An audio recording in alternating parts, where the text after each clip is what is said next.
Agriculture ফ্লুসির মাধ্যমে যারা ইতালিতে আসে তারা তো প্রথমে 6 মাসের সৌজন্য পায়, তার ওই 6 মাসের পেমেসোটা নর্মাল লাবোর সুবর্দিনাতোতে কনভার্ট করা যায়। উনি ওইখানে যে কয়দিনই কাজ করছে সেই কয়দিন যদি ওনাকে বুস্তা পাগা ঠিক মতো না দেওয়া হয়, অথবা যদি ওনার কাজের যে কন্ট্রিবিউটিটা পে করতে হতো ইমসে সেগুলো যদি পে না করা হয়, তাহলে এগুলো কি তার কনভার্সনের ক্ষেত্রে কোনো প্রতিবন্ধকতা সৃষ্টি করতে পারে কিনা?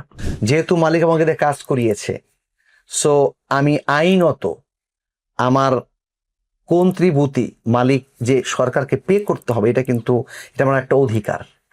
সো এই জায়গা থেকে আমি দুইটা রাস্তায় হাঁটতে বলবো। নাম্বার ওয়ান, আমরা রিকোর্সও করব, মানে আপিল করব মালিকের অ্যাগেইনস্টে।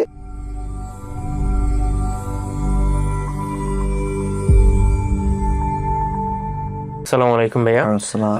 এগ্রিকালচার ফ্লুসির মাধ্যমে যারা ইতালিতে আসে তারা তো প্রথমে 6 মাসের সৌজন্য পায়, এবং পরবর্তীতে আমরা তো এটা নিয়ে আগেও কথা বলেছিলাম যে যদি কোনো নতুন কাজ ম্যানেজ করতে পারে সে, তাহলে সেই কাজের মালিকের অল্প কিছু ডকুমেন্ট প্রয়োজন হয়, এবং সেই ডকুমেন্টগুলো প্রোভাইড করতে পারলে তার ওই 6 মাসের পেমেসোটা নর্মাল লাবোর সুবর্দিনাতোতে কনভার্ট করা যায়। তো এই কনভার্ট করার ক্ষেত্রে আমরা নতুন নিয়ম যেটা দেখেছি যে আপনার এগ্রিকালচারের ওইখানে অনেক বেশি দিন কাজ করতে হবে, এরকম নিয়মগুলো এখন উঠিয়ে ফেলা হয়েছে। কিন্তু উনি ওইখানে যে কয়দিনই কাজ করছে সেই কয়দিন যদি ওনাকে বুস্তা পাগা ঠিক মতো না দেওয়া হয়, অথবা যদি ওনার কাজের যে কন্ট্রিবিউটিটা পে করতে হতো ইমসে সেগুলো যদি পে না করা হয়, তাহলে এগুলো কি তার কনভার্সনের ক্ষেত্রে কোনো প্রতিবন্ধকতা সৃষ্টি করতে পারে কিনা? ধন্যবাদ আসাদুল। আমরা তো একসময় বাংলাদেশিদের একটা ভয়ঙ্কর ট্রেন্ড আছে, কৃষি ভিসা বা এগ্রিকালচার ভিসা যেটাকে বলি আমরা। এই ভিসাতে আসলে খরচও কম লাগে, কাগজও হয় না, রাইট? কিন্তু এই যে ব্যাপারটা যে কাগজ হয় না, এই ব্যাপারটা আর এখন আর ওইটা সত্য না।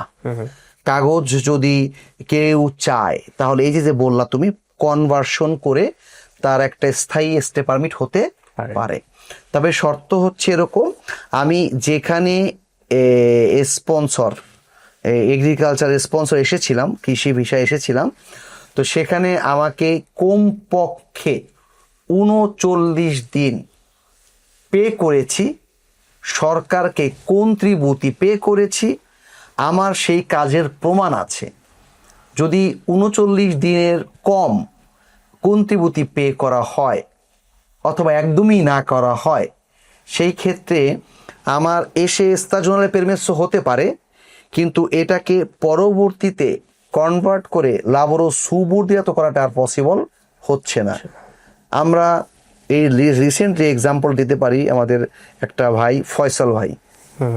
এই ফয়সাল ভাইয়ের ব্যাপারে আমরা যখন প্রথম কেসটা দেখি, তখন আমরা তার স্ত্রাত্ব কন্ট্রিবিউটিতে দেখলাম যে তার 39 দিনের কন্ট্রিবিউটি পেইড নাই। তখন আমরা তাকে স্পষ্টই বললাম, ভাইয়া নিয়ম বলছে আপনি কনভার্ট করতে পারছেন না, আমরা আপনাকে এইভাবে অযৌক্তিকভাবে আমি আশ্বস্ত করব না, যার মাধ্যমে আপনার সময় কেটে যাবে বাট আলটিমেটলি আপনার রেজাল্ট আসবে না। তো উনি জেনে শুনে বলল, ভাই আমি এটা চেষ্টা করছি কন্ট্রিবিউটিগুলো কিভাবে পেইড করে দেওয়া যায়, আর আমরা আবেদনটা করব, জেনে শুনেই বলছিল। তো সেই জায়গাতে কিন্তু আমরা দেখতেছি ইন্টিগ্রাসিওনের ব্যাপারে একই কথা বলছে যে কন্ট্রিবিউটির ব্যাপারটা আমাকে প্রমাণ করো, এই হচ্ছে কথা। তার মানে তাহলে আমরা এটা বুঝে গেছি, স্তাজনালে যদি আমরা আসি তাহলে আমাকে মালিকের কাছে একটা ছোট রিকোয়েস্ট রাখতেই হবে যে আমাকে তো টাকা যদি দিতেও হয়, তুমি তোমাকে পে নাও করো, আমাকে কমপক্ষে 39 দিনের ট্যাক্স পে করতে হবে, তোমার ইমস পে করতে হবে দয়া করে। তাহলে আমি যখন তোমার কাছ থেকে বের হয়ে এই স্তাজনালে পেরমেসোটা নিয়ে চলে যাব, তখন আমি অন্য কোথাও, যেহেতু এখন ইতালিতে এই সুবর্দিনাতো হতে গেলে কোনো কোটার নাই, এটা আনলিমিটেড, এখন লিমিটলেস হয়ে গেছে আলহামদুলিল্লাহ। তো সেই জায়গা থেকে আমরা নিশ্চিতভাবে জানি অন্য কোথাও গিয়ে একটা লাবোরো সুবর্দিনাতোর কন্ট্রাক্ট এবং মালিককে যদি কনভিন্স করে নেওয়া যায়, তাহলে কিন্তু আমরা আল্লাহর অশেষ রহমত থাকলে আমরা কিন্তু স্তাজনালে পেরমেসোটাকে সব সময়ের জন্য রেগুলার করতে পারি, রাইট? জি। তো এই জায়গাটা এখন তো আমাদের বাংলাদেশিদের জন্য এইটা একটা বেশ কি বলে, এটা একটা বেশ ওপেন সিক্রেট যে আপনারা যেই ভিসাতে আসেন না কেন, এটা হোক স্তাজনালে অথবা স্পন্সর বা নন স্তাজনালে, আপনারা ইজিলি এই ইয়েটাকে পেরমেসোটাকে কনভার্ট করতে পারছেন, কারণ এখন আর আগের মতো করে কোটা নেই। তো কোটা আগে ছিল বলে সে আগে আসলে পাবে, যে পরে আসবে সে পাবে না, এই ব্যাপার থেকে আমরা এখন আলহামদুলিল্লাহ মুক্ত। তা আমাদের শুধু দরকার হবে যেখানে কাজে এসেছিলাম সেখানে পেরমেসো পেলেও এটুকু নিশ্চিত করা যে মালিক আমার জন্য কমপক্ষে 39 দিন, আর একটু বাড়িয়ে বলি 2 মাস কথার কথা, এই কন্ট্রিবিউটি বা ইমস পে করতে হবে। এটা মালিককে আমরা হাত পা ধরে বুঝাই বলবো। এবং ওই পেরমিসো হয়ে যাওয়ার পরে ইমিডিয়েটলি আমরা এমন একজন মালিক খুঁজে নিব, হয়তো নিজের ভাই ব্রাদার হতে পারে, কোনো বন্ধুও হতে পারে, অথবা এমন কোনো কাজের জায়গা হতে পারে যেখানে মালিককে আমি কনভিন্স করতে পারবো যে আপনি আমাকে একটু এইভাবে সাহায্য করবেন, প্রেফিত্রে একটু যেতে হবে, তখন আমার কাজটা পেরমিসোটা কনভার্ট করা সম্ভব হবে। মালিক ভালো মানুষ হলে, অথবা পরিচিত হলে, অথবা কাছের কেউ, বা অনেকে হয়তো কিছু টাকা পয়সা বিনিময়ে কন্ট্রাক্টগুলোর ব্যাপারে দেখেন, হতে পারে এটা। তো এদের এই ব্যাপারটাতে তখন আপনারা ইতালিতে স্থায়ীভাবে থাকার ব্যাপারটা কনফার্ম করতে পারছেন আর কি।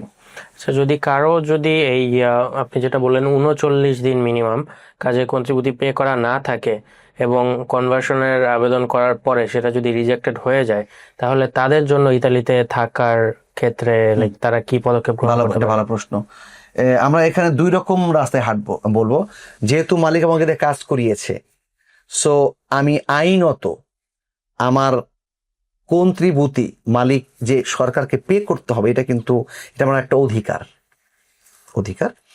তো যদি মালিক এই ক্ষেত্রে আমাকে না করে, সাপোর্ট না দেয়, তখন আমার পরামর্শ হবে, যদি রিজেক্ট চলে আসে তাহলে তো আমি তো আর স্টে পারমিটটা রিনিউ করতে পারছি না, তাহলে আমাকে আবার দেশেই ব্যাক করতে হচ্ছে।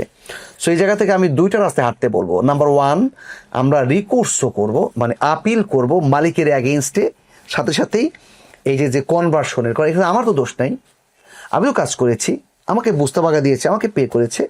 সো মালিক যদি এখন সরকারের সাথে বিট্রে করে এবং এই বিট্রের শিকার আমিও হয়ে যাই, তখন আমি অবশ্যই এর বিপক্ষে আইনগত ব্যবস্থা নেওয়ার অধিকার রাখি। এই বাকিটা জাজ এটা আমাকে দেখবে। আর পাশাপাশি আমরা সবসময় যেটা বলি যে রিকেস তাজিল ও পলিটিক্যাল অ্যাজাইলামের জন্য আবেদন করে টিকে থাকার যুদ্ধে তার নেমে যেতে হবে আর কি। তো তাহলে সে ওই পাশ দিয়েও সে আপিল করে এগোচ্ছে, কিন্তু এই পাশ দিয়েও তিনি ইতালিতে রেগুলার থেকে কাজ করে তার পরিবারকে মেনটেন করতে পারছে আর কি। ধন্যবাদ। ধন্যবাদ।